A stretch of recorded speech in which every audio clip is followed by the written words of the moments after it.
Welcome. I'm Sonia. This series grew out of questions that have been coming up again and again in my wisdom card circle, especially the questions about disconnecting from people who feel toxic, including family.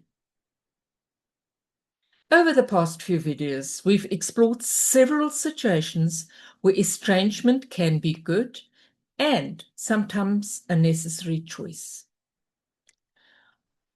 Situations like ongoing abuse or credible threat, chronic boundary violations with no accountability, enmeshment that prevents adult functioning, severe values, conflict combination with coercion, and a lack of capacity for repair. These situations may look different on the surface, but systemically, they share something important and in common. In each case, staying would require the self to become smaller. And life does not move in the direction of becoming smaller.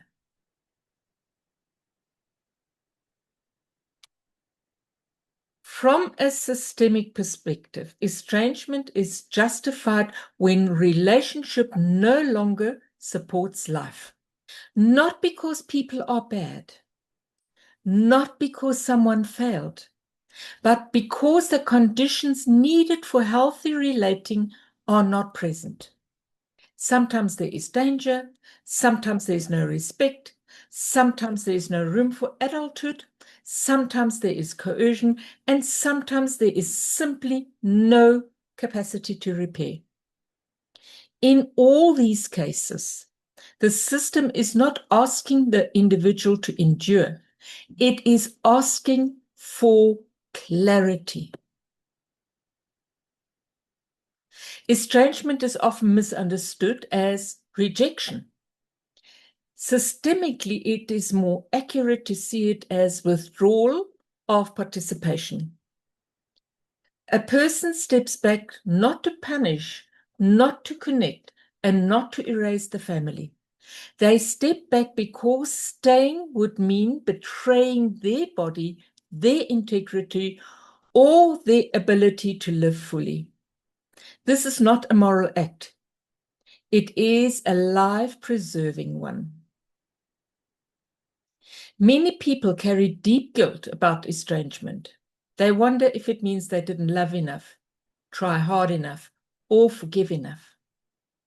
From a systemic perspective, love is not measured by endurance. Love is measured by whether life can continue to flow. When closeness blocks life, distance may be the more loving movement, even if it doesn't look that way from the outside.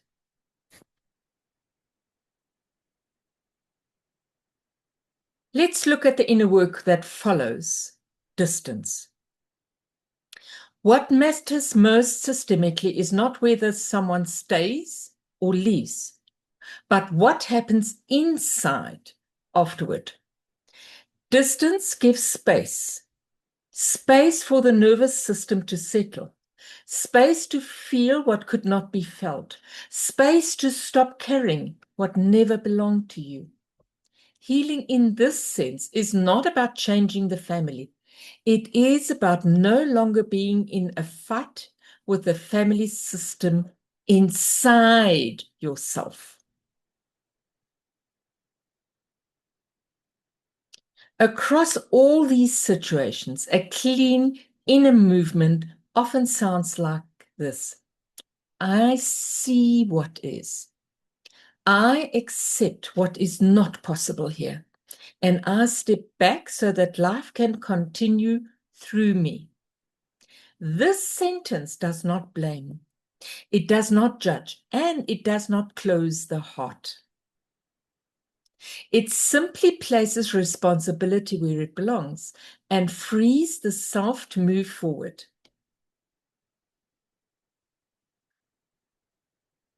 So in essence, the question is, how can I return to the self within.